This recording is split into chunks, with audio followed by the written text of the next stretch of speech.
Hello friends, welcome to Learn with Fun. As discussed previously, in 2026 I have started a new class for class 4. So here I will discuss the butterfly and as well as the wings chapter wise and page wise. So today I will discuss on wings activity 1, page number 1. So here is a table. We just have to fill these blanks by using the help from this help box. So first of all, there are some names of domestic animals, their babies and sound. এখানে কিছু domestic মানে গৃহপালিত পশু দেওয়া আছে, তাদের বাচ্চার ছবি দেওয়া আছে এবং পাশে তাদের সাউন্ডটা লিখতে হবে। মানে যেমন গৃহপালিত পশুর মধ্যে কুকুর আছে, তার বাচ্চাকে পাপি বলা হয় এবং তার সাউন্ডকে বার্ক বলা হয়। ঠিক তেমনই বিতে রয়েছে কাউ মানে গরু, গৃহপালিত পশু, তার যে বাচ্চা তাকে বলা হয় কি, গরুর বাচ্চাকে কি বলা হয়, কাফ, এবং তার যে ডাক বা সাউন্ডটাকে বলা হয় মো, MOO। তো এটা আমরা এই হেল্প বক্স থেকেও নিতে পারি, যে কাফ মো লেখা রয়েছে, এটা এখানে আমরা বসাতে পারবো। ঠিক তেমনই সিতে রয়েছে গোট। গোট মানে আমরা সবাই জানি যে ছাগল, এবং গোট যে বাচ্চা মানে ছাগলের বাচ্চাকে বলা হয় কিড, এবং তার যে সাউন্ডটাকে বলা হয় প্লেট। ঠিক তেমনই রয়েছে ক্যামেল। ক্যামেল যেটা আছে, ক্যামেলের বাচ্চাকে আমরা কাফ বলবো, এবং তার যে সাউন্ড যেটা আছে কাফের সাউন্ড, এটাকে আমরা এখানে মো বলে একটা অপশান দিয়েছে, কিন্তু মোটা সাধারণত গরুর ক্ষেত্রে ইউজ হয়। সেক্ষেত্রে আমরা কি বলতে পারি, কাফ এবং গ্রন্ট আছে, কাপ এবং গ্রন্ট আছে, তো উটের ক্ষেত্রে আমরা গ্রন্ট কথাটা ব্যবহার করতে পারি উটের সাউন্ডের ক্ষেত্রে, এবং তার বেবিকে কাফই বলবো।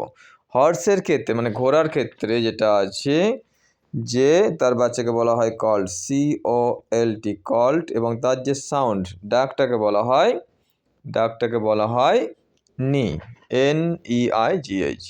তারপরে এফ যেটা রয়েছে, এফে রয়েছে ডঙ্কি। ডঙ্কির সাউন্ডটাকে আমরা কি বলবো, বা ডঙ্কির বাচ্চাকে আমরা কি বলবো, ডঙ্কির বাচ্চাকে বলবো ফোল, FOAL, ফোল।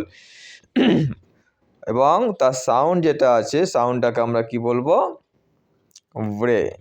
তারপর আছে ডাক। ডাক মানে আমরা সবাই জানি পাতিয়াস, এবং সেই ডাকের যে বাচ্চা তাকে বলা হয় ডাকলিং, এবং তার যে আওয়াজ বা সাউন্ডটাকে বলা হয় কোয়াক।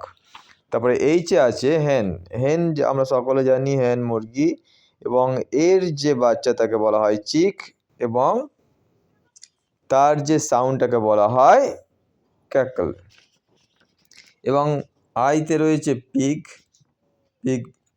পিগের বাচ্চাকে আমরা কি বলবো, পিগের বাচ্চাকে আমরা বলবো পিগলেট, এবং তার যে সাউন্ডটাকে বলবো গ্রন্ট, GRUNT। এবার চলে আসছে আমরা অ্যাক্টিভিটি 2তে। অ্যাক্টিভিটি 2তে যেটা আছে, fill in the tables by choosing the appropriate forms, pair form the help box। এখানে wild animals, their babies and sound. আমরা আগে যেটা দেখলাম domestic animal, their baby and sound, এবং অ্যাক্টিভিটি 2তে যেটা করব সেটা হচ্ছে wild animals, babies and sound. So ফার্স্টেই যার নাম চলে আসছে ওয়াইল্ড অ্যানিমালের ক্ষেত্রে, সেটা হচ্ছে টাইগার, এবং টাইগারের বাচ্চাকে আমরা কি বলবো, কাব, এবং তার সাউন্ডকে বলবো রোর। সেম অ্যাজ লায়ন, লায়নের বাচ্চাকেও আমরা কাবই বলবো, এবং তার সাউন্ডকেও রোরই বলবো। তারপরে হচ্ছে এলিফ্যান্ট। এলিফ্যান্টের যে বাচ্চা তাকে বলা হয় কাফ, এবং তার যে ডাক বা সাউন্ড তাকে বলা হয় ট্রাম্পেট। তারপর হচ্ছে গরিলা। গরিলার বাচ্চাকে বলবো ইনফ্যান্ট, যেমন মানুষের বাচ্চাকেও ইনফ্যান্টই বলা হয় ছোট শিশুগুলোকে, সেরকম গরিলারও আমরা ইনফ্যান্টই বলবো, এবং গরিলার যে ডাকটাকে বলবো গিভার, GIBBER। তারপরে রয়েছে স্নেক। স্নেকের বাচ্চাকে আমরা কি বলবো, স্নেক অর্থাৎ সাপ। সাপের বাচ্চাকে আমরা বলবো হ্যাচলিং, কি বলবো, হ্যাচলিং, এবং তার যে সাউন্ডটাকে বলা হয় হিস। তারপরে এফে রয়েছে জিরাফ। জিরাফেরটা যেটা হচ্ছে, জিরাফের ক্ষেত্রে আমরা কি বলবো, জিরাফের ক্ষেত্রেও একই রকমভাবে আমরা বলতে পারি যে কাফ। জিরাফের বাচ্চাকেও কাফ বলা হয়, এবং তার যে ডাকটাকে আমরা কি বলবো, হাম, HUM, হাম। তারপরে রয়েছে জেব্রা, ZEBRA, জেব্রা। জেব্রার বাচ্চাকে বলা হয় ফোল, FOAL, ফোল, এবং তার ডাককে কি বলা হয় ব্রে, BRAY। তারপর রয়েছে এই যে বিয়ার, বিয়ার যেটা আছে বিইআর, বিয়ার মানে ভাল্লুক, ভাল্লুকের যে বাচ্চা তাকে আমরা কি বলবো, ভাল্লুকের বাচ্চাকে কি বলবো, কাবি বলবো, এবং তার যে সাউন্ড সেটাকে আমরা রোর বলবো, রোর, ROAR, রোর। এরপর আছে ফক্স, FOX, ফক্স, ফক্সের বাচ্চাকে আমরা কি বলবো, অর্থাৎ শিয়ালের বাচ্চাকে আমরা কি বলবো, পাপ, PUP, পাপ বলবো, এবং তার যে ডাকটাকে বলবো বার্গ। একদম সর্বশেষে রয়েছে ডিয়ার, হরিণ, হরিণের বাচ্চাকে আমরা বলবো কি, আমরা বলি ফন, FAWN, ফন, এবং তার যে সাউন্ড সেই সাউন্ডটাকে বলা হয় bell, BELL।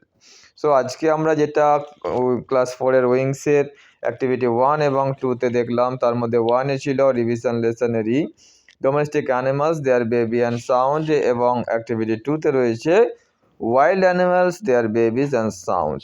So like this we will discuss one by one activity 3, 4, 5 and all the other chapters in my next videos.